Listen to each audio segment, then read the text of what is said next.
मुखकमलावर ही निराश छटाका.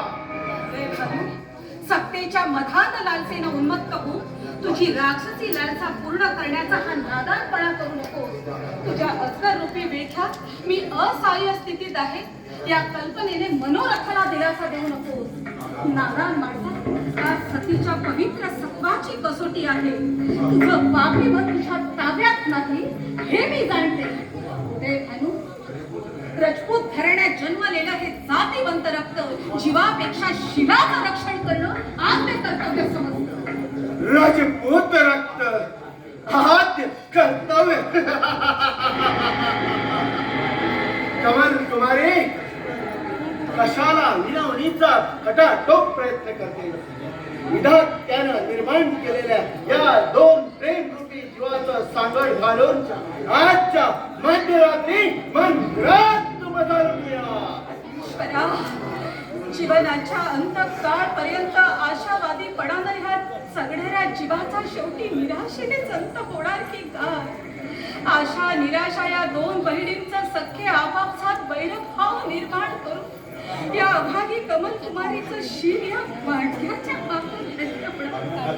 अनाथांच्या नाथा हा शील रक्षणाचा हंबरडा तुला ऐकू कसा येत नाही. कमल कुमारी, वेळ तुझ्या नाकाराची नाही तर होकाराची मान हलवण्याची वाट पाहत आहे. हिचा अपमान करू नकोस. मी हा तुझ्या प्रेमाचा भीक मागणारा हा उदय भानू राक्षसी अवतार प्रगट करून माणूस केला लाताडून मूर्तिमंत सैतान होईल.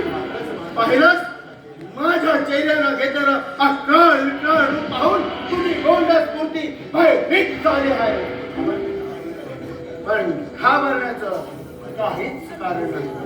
मी सैतान नाही, यमदूतही नाही, ब्रह्म राक्षसी नाही.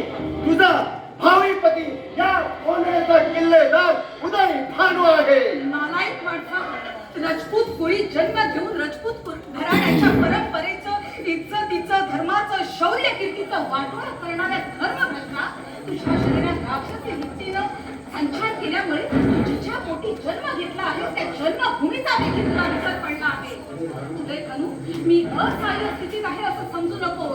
तलवारीनं तुझ्याशी धडा वेगळा करून टाकीन.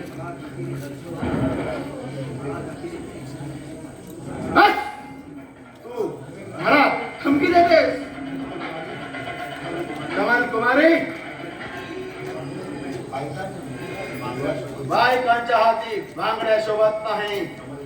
कमल कुमारी, या उदय भानूच्या पिंजऱ्यात जकड बंद झालेला सावध आज पायत पिंजऱ्याबाहेर पडलेला नाही याची तुला जाणीव असतात. पंख नसताना पक्षाने अंतराळात फेर करण्याचा मूर्खपणा का करावा. कमल कुमारी, आम्ही उमरावानं हार खाल्ली पण ही कुठं. बादशहांची राज्य नेस्तानाबूत झाली पण ही कुठं.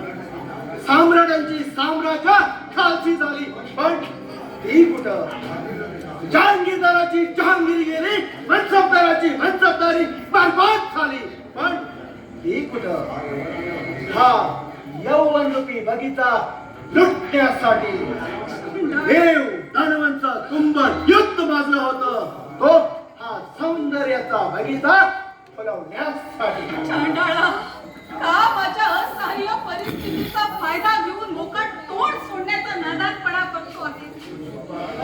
तुझी पापी वासना शाही अन्नानं बेशरम झाल्यानं सती सत्वाचा नंदा नाच घडल्याचा अट्टहास करीत आहे. तुझ्यातील माणुसकीचा प्रलय होऊन का अधीर झाला आहे तुझी आसुरी लालसा शमवण्यासाठी.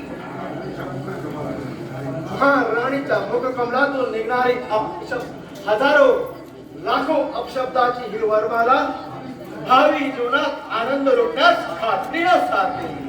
नादान माणसा, मधान वृत्तीला रुधिर स्नान करून ही रजपूत रमणी आपल्या शिराचं रक्षण केल्याशिवाय राहणार.